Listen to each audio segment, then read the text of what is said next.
Ajmer DDR Shrimati Anupama Taylor सोमवार दोपहर बाद ब्यावर पहुंची। टेलर ने शहर के गिब्सन हॉस्टल में वार्ड संख्या 17 से 20 के निवासियों के लिए आयोजित प्रशासन शहरों के संघ अभियान शिविर का निरीक्षण किया। निरीक्षण के दौरान शिविर में शिविर प्रभारी आयुक्त के मौके पर नहीं मिलने पर उन्होंने नाराजगी जताई। इस दौरान उन्होंने परिषद के अधिकारियों तथा कर्मचारियों से आयुक्त के बारे में जानकारी ली, लेकिन किसी ने भी उनके बारे में कोई जानकारी नहीं दी।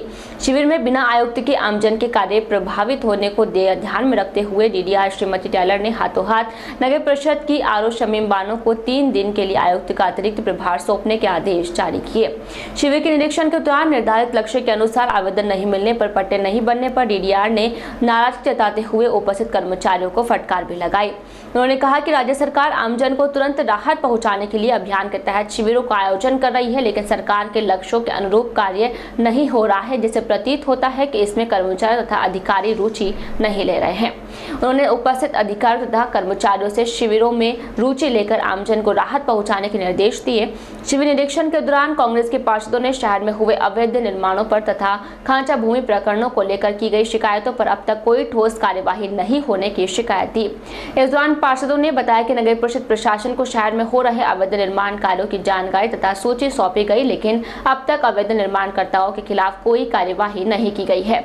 इस पर डीडीआर श्रीमती टेलर ने शीघ्र ही फाइलों को अवलोकन कर कार्यवाही का आश्वासन दिया।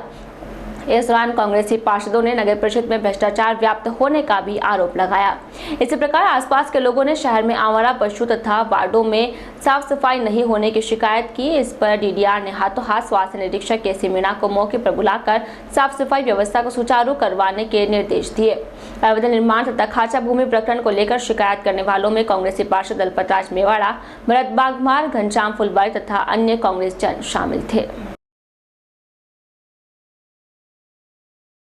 अभी 4 दिन पहले ही कार्मिक विभाग के माध्यम से जो ट्रांसफर लिस्ट आई है, उसमें हमारी एक आरएस अधिकारी श्रीमती श्यामा राठौड़ को कमिश्नर नगर परिषद के पद पे लगा दिया गया है, लेकिन उन्होंने आज ज्वाइन नहीं किया है। और जो वर्तमान यहाँ के कमिश्नर हैं वो स्वास्थ्य कारणों के कारण से 2 दिन के अवकाश पर। तो चूँकि अभी पट्टा अभियान चल रहा है, सारे काम बहुत इम्पोर्टेंट होते हैं और बिना चार्ज की प्रक्रिया के आदान प्रदान के कोई भी अधिकारी काम नहीं कर सकता नियमानुसार। इसीलिए वैकल्पिक व्यवस्था के रूप में हमने उच्च अधिकारियों से बात की और वार्ता और विचार विमर्श के पश्चात जो सीनियर अधिकारी है यहाँ की शमीम बानो, उसको हमने आगामी 3 दिवस के लिए चार्ज। तो खाचा भूमि का प्रकरण मेरे हाथ में आया था और 2013 की फाइल थी और हमारे जो संबंधित प्रभारी बाबूजी हैं उन्होंने 28/10/2021 को जेएन साहब की मौका रिपोर्ट के लिए, तो जेएन साहब की मौका रिपोर्ट हो जाएगी, लेकिन ये पेंडेंसी अभी क्यों है? सारी खाचा भूमि की फाइल्स अभी हम देखेंगे क्योंकि काफ़ी प्रकरण बाकी है। तो ये सारी चीज़ें अभी हम मीटिंग लेंगे इनकी ऑफिस में, मीटिंग हॉल, नगर परिषद के मीटिंग हॉल में सारे ही कर्मचारियों को क्या क्या पेंडेंसी और किन कारणों से एक एक फाइल को देखा जाएगा। 72 आवेदन 69A के अंतर्गत आए हैं, जिसमें से हमने 53 आवेदन के साथ उनको आज दिन भर के लिए मौका जांच के लिए भेजा है और वो अभी हमारे पास शाम को आकर रिपोर्ट देंगे कि कितने प्रकरणों पर मौका जांच हुई है। इसके साथ सब डिवीज़न के कुछ प्रकरण भी पेंडिंग है, बिल्डिंग परमिशन की भी कुछ परमिशंस हुई है और कुछ प्रार्थी के, क्योंकि आजकल ऑनलाइन बिल्डिंग परमिशन का प्रावधान है, तो ऑनलाइन बिल्डिंग परमिशन में जैसे ही सब कुछ अगर उन प्रक्रियात्मक चीज़ सही होती है तो उसके बाद में डिमांड राशि के रूप में प्रार्थी के लेवल पे वो पेंडिंग हो जाता है।